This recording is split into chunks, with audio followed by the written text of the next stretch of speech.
उसकी ऐश्वर्य था, उस धन ऐश्वर्य के अनुसार भक्ति भाव से भगवान का भजन कीर्तन कर रहा था।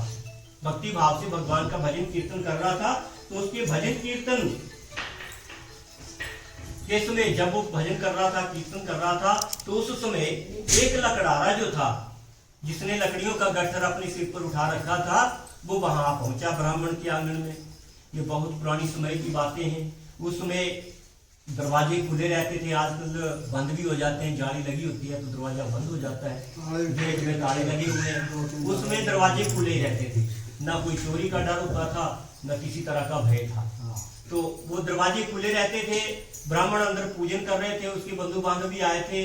तो लकड़ारा जब उसके आंगन में पहुंचा, उसे प्यास लगी थी, उसने सोचा चलो ये किसी का घर है, यहाँ मैं पानी पी लेता हूँ। उसने जो लकड़ियां का गट्ठर सिर पर उठाया था, वो ब्राह्मण के आंगन में रखा और अपने आप वो उसके पूजन को देखते हुए वहां बैठ गया। ब्राह्मण ने पूजन समाप्त किया और उसके बाद सबको प्रसाद आदि दिया। तो जब प्रसाद आदि मिल गया तो फिर उसने भी, जो लकड़ारा था, उसने भी जल आदि पिया, प्रसाद आदि खाने के बाद खा लिया। फिर उसके बाद जल पानी आदि पिया। फिर उसके बाद वो ब्राह्मण से कहने लगे कि ब्राह्मण देवता, आप मुझे बतलाओ कि ये जो आप पूजन वगैरह कर रहे हैं, इसको करने से क्या मिलता है? कर तो नहीं आप, फिर मिलता क्या है ये मुझे बतलाओ। तो जो गरीब ब्राह्मण था, पहले अब धनी हो गया था, वो कहने लगा कि सभी मनोकामनाओं को पूरा करने वाला भगवान श्री सत्यनारायण का व्रत और पूजन है। इसको करने से मनुष्य की सभी मनोकामनाएं पूरी होती हैं और मुझे भी ये जो धन और ऐश्वर्य प्राप्त हुआ है, इस भगवान के व्रत पूजन की करने से ही हुआ है। नहीं तो मैं भी पहले बहुत ही निर्धन था, मेरा भी वही हाल था, न खांजा खान न मंजे बाण बोलिया। तो आज मैं धनी हूँ तो इस भगवान की कृपा से। तो ऐसा वो उन्हें बतलाते हैं। तो जो लकड़ारा था वो बड़ा प्रसन्न होता है और खुश होकर के बोलता है कि मुझे भी आप बतलाओ क्या इसको करने का विधि विधान है, मैं भी घर में जाकर के करूंगा। तो फिर वो जो ब्राह्मण था उसने उसे बता दिया विधि विधान पूरा, और कि कैसे कैसे करना है सारा बतलाया। और लकड़ारा फिर अपने नगर की ओर चल पड़ा। लकड़ियों का गट्ठर उसने सिर पर उठाया और उस वक्त चलते उसने विचार किया कि आज मुझे लकड़ियां बेच करके जो भी धन अन्न की प्राप्ति होगी, जो भी धन मिलेगा, उससे मैं भगवान श्री सत्यनारायण का पूजन करूंगा। अपना भोजन पहले बाद में बनाऊंगा, पहले भगवान का पूजन ही करूंगा। तो ऐसा विचार उसने किया और उन्हें बेचने नगर को चल पड़ा। जब वो जाते जाते नगर में पहुंचा तो कहीं भगवान की ऐसी कृपा हुई कि उस दिन वो नगर के ऐसे हिस्से में पहुंचा जहां लोगों को लकड़ियों की आवश्यकता थी। तो उसे फिर उन लकड़ियों का अच्छा दाम मिल गया। लोगों ने बड़ी खुशी खुशी उसकी लकड़ियां खरीदी और उसे जो जितना उसने मूल्य मांगा उतना ही उसे दे दिया। नहीं तो पहले क्या होता था, लोग बड़ा मोल भाव करते थे। बोलना चाहिए 10 रुपए का गट्ठर है, तो उसने बोला नहीं मैं तो 1 रुपये ही दूंगा। तो और देते देते कहीं किसी ने दे दिया तो 2 रुपये दे दिए। पुराने समय में तो रुपये क्या पैसे में बातें होती होंगी। तो उसी तरह से मोल भाव करते थे, परंतु उस दिन उसे लकड़ियों का मुंह मांगा मूल्य प्राप्त हुआ। तो उससे बड़ा प्रसन्न हुआ। प्रसन्न होकर के उसने प्रसाद के लिए, भगवान के पूजन के लिए सारी सामग्री इकट्ठी की और अपने घर आ गया। अपने बंधु बांधवों को बुलाया और घर में आकर के उसने जैसे ब्राह्मण ने बताया था वैसे पूजन किया और सबको प्रसाद बांटा। भगवान को भोग लगाने के बाद सबको प्रसाद बांटा और स्वयं भी प्रसाद भक्षण किया। तो भगवान की उसके ऊपर फिर अच्छी कृपा हुई और भगवान की कृपा होने के बाद उसने भी सुख सौभाग्यों को प्राप्त करके, धन दौलत को प्राप्त करके उसे भी अंत समय में मोक्ष की प्राप्ति हुई। संसार में सभी सुखों को भोग करके अंत समय में मोक्ष की प्राप्ति हुई।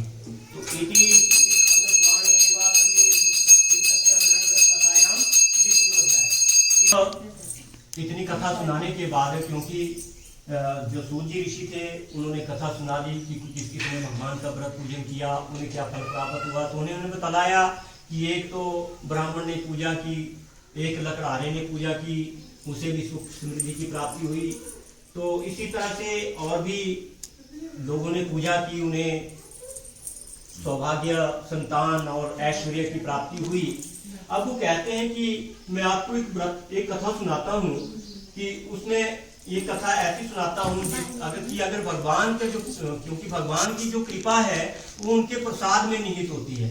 भगवान का जो प्रसाद है उसे कभी फेंकना नहीं चाहिए, उसे कभी इधर उधर नहीं फेंकना चाहिए, उसे बड़े भक्ति भाव से ग्रहण करके उसका भक्षण करना चाहिए, उसे खाना चाहिए। अगर भगवान के प्रसाद को आप इधर उधर फेंकेंगे या उसको श्रद्धा से आप ग्रहण नहीं करेंगे तो भगवान की आपके ऊपर बोला कभी कृपा नहीं हो सकती, भगवान कभी आपके ऊपर प्रसन्न नहीं होंगे। तो ऐसी वो कथा सुनाने लगते हैं। वो कहते हैं कि एक बार एक प्रजापालन में लीन एक तुंगध्वज नाम का राजा था। वो राजा जो था वो प्रजापालन में तत्पर रह संतान की तरह समझता था, परंतु बोलते हैं कि जब उल्टी बुद्धि लगती, जब विनाश आना होता है तो उल्टी बुद्धि शुरू हो जाती है, दिमाग ही उल्टा जाता है। तो वैसा ही कुछ उसके साथ हुआ। एक बार क्या हुआ कि वो राजा लोग शिकार खेलने जाते थे जंगलों में, वनों में, तो वो वन में शिकार खेलने के लिए चला गया। तो और भी उसके सिपाही उसके साथ थे, मंत्री लोग भी साथ थे कुछ एक। तो वो जाते जाते अपने जो मंत्री लोग थे उनसे भटक गया और जंगल के बीच में पहुंच गया जाकर के। तो किसी जानवर के पीछे दौड़ता दौड़ता तो अपने घोड़े के साथ, तो जब वो काफी आगे निकल गया तो दोपहर हो गई। अब दोपहर हो गई तो प्यास भी लगी, भूख भी सताने लगी। तो जब आगे निकला तो आगे उसने देखा एक वट का वृक्ष है। तो वट के वृक्ष के ऊपर कुछ ग्वाड़े लोग जो थे वो श्रद्धा भक्ति से, भक्ति भाव के साथ श्री सत्यनारायण भगवान का पूजन कर रहे थे। उसने देखा कि ग्वाड़े लोग किसी देवता का पूजन कर रहे हैं। तो अब बैठने के लिए तो वहां जगह थी, साइड में वो चबूतरा लगा हुआ था, चबूतरा बना हुआ था। तो एक जैसे यहाँ चबूतरा लगा हुआ है, सामने वो व्रत पूजन कर रहे थे, तो दूसरी तरफ वो बैठ गया, उसकी तरफ पीठ करके, जहाँ पूजन हो रहा था उस तरफ पीठ की और वहां बैठ गया। उनकी तरफ देखना तो क्या, भगवान को प्रणाम तक नहीं किया, बैठ गया वहां पर। और बड़े लोग जो थे जैसे उनकी मति थी उसी हिसाब से उन्होंने भगवान का पूजन किया। पूजन करने के बाद प्रसाद का भोग लगाया भगवान को, और फिर सबसे पहले उन्होंने सोचा चलो कोई अतिथि आए हुए हैं तो राजा हैं, चलो सबसे पहले प्रसाद उनको देते हैं। तो चले गए राजा के पास और जाकर के भगवान का प्रसाद सबसे पहले उन्होंने राजा के सामने रखा कि महाराज के लिए हमने भगवान का पूजन किया, ये प्रसाद। तो राजा ने क्या किया, वो जो प्रसाद उनसे लिया वो वहीं उसने फेंक दिया। बोला कि मैं, ये तो कुछ प्राणी है, छोटे जीव है, नीच लोग हैं, इनके हाथ का प्रसाद खाऊंगा, क्योंकि बुद्धि ऐसी लगी। नहीं तो संतान को अपने पुत्र की तरह, प्रजा को अपने पुत्र की तरह समझता था, परंतु उस दिन बुद्धि कुछ ऐसी लगी कि दिमाग ही उल्टा हो गया। प्रसाद को वहीं फेंका और अपने नगर को चल पड़ा। भगवान को प्रणाम तो क्या करना था, प्रसाद को क्या करना था, भगवान को प्रणाम तक नहीं किया और अपने नगर की ओर, अपने नगर की ओर चल पड़ा। तो जब वो बाहर निकला तो इतने में उसे एक सेवक, अपना नौकर सिपाही दौड़ता हुआ मिल गया, आता हुआ मिल गया और कहने लगा कि महाराज, सिपाही कहने लगा प्रणाम करते हुए कि महाराज प्रलय हो गया। बोला क्या हुआ, क्या प्रलय हो गया? सब कुछ तो ठीक था। बोला महाराज प्रलय हो गया, नगर में कुछ नहीं रहा, सब कुछ नष्ट हो गया, धन दौलत संतान सब कुछ नष्ट हो गया, कुछ नहीं रहा, प्रलय आ गया है नगर में, तो कुछ नहीं रहा हमारा, वहां कुछ नहीं रहा। तो राजा विचार करने लगते हैं कि ये कैसे हुआ, ना कोई तूफान चला ना कोई आंधी। अब नगर कितनी दूर है यहाँ से, जब मैं सुबह चला था, दोपहर को मैं यहाँ हूँ, तो कितना होगा।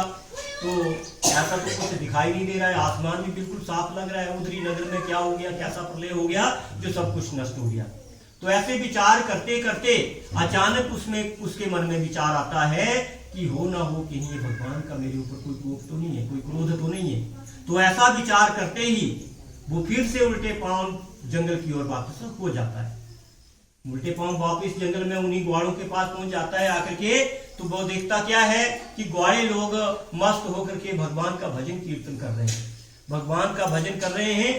तो फिर वो राजा वहां पहुंच जाता है और मंडप अभी लगा हुआ था, तो उस मंडप के पास जाकर के दंडवत होकर के भगवान को प्रणाम करता है। भगवान को प्रणाम करते हुए कहता है कि हे भगवान, मैंने आपका बहुत अपमान किया, वो इन ग्वालों का प्रसाद नहीं था, वो तो प्रसाद आपका था जिसका मैंने अपमान किया। तो हे भगवान, मैं मंदबुद्धि हूं, मैं मंदबुद्धि हूं, मेरे अंदर कोई ज्ञान नहीं है, मैं अज्ञानी हूं। आप सबके ऊपर कृपा करने वाले हैं, आप मुझे क्षमा करें। मैंने जो गलती की है, मेरे से जो गलती हो गई है, हे भगवान उसे आप माफ करें, उसे क्षमा करें और मुझे पहले जैसा ही सब कुछ प्रदान करें। वो दंडवत होकर के वहां प्रणाम करता है और उन ग्वालों के मिलकर के पुनः ग्वालों को बोलता है कि आप फिर से भगवान का थोड़ा सा पूजन करिए और मुझे भगवान का प्रसाद दीजिए। फिर वो उनका प्रसाद ग्रहण करता है और प्रसाद लेकर के फिर वो अपने घर गांव नगर को जब वापिस आता है तो उसे सब कुछ पहले की तरह ही प्राप्त हो जाता है। तो इस प्रकार से उसे भगवान की कृपा प्राप्त होती है। प्रसाद में ही निहित है, उसकी अवज्ञा नहीं करनी, उसको इधर उधर नहीं फेंकना और अवज्ञा नहीं करनी, अपमान नहीं करना और उसे भक्ति भाव के साथ, श्रद्धा के साथ ग्रहण करना है। क्योंकि भगवान बोलते हैं कि प्राणी जो है, सभी प्राणी जो है वो मेरी संतान है, सभी मनुष्य संतान है, सभी प्राणी संतान है। कोई छोटा, जन्म से कोई छोटा बड़ा नहीं होता, कोई ऊंच नीच नहीं होती, सब प्राणी एक जैसे ही उत्पन्न होते हैं। क्योंकि बोलते हैं जन्मना जायते शूद्रः कर्मणा जायते द्विजः।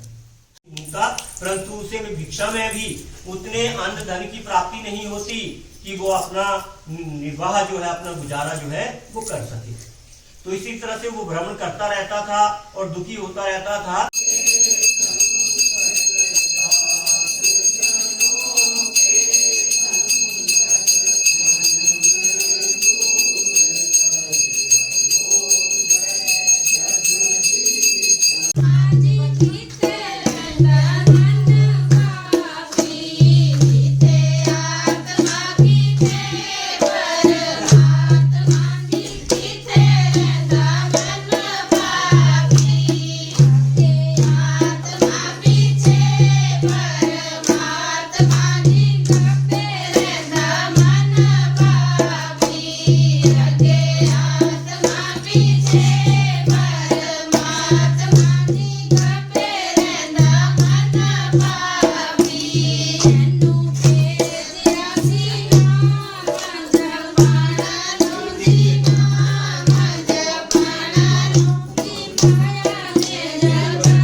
सोनी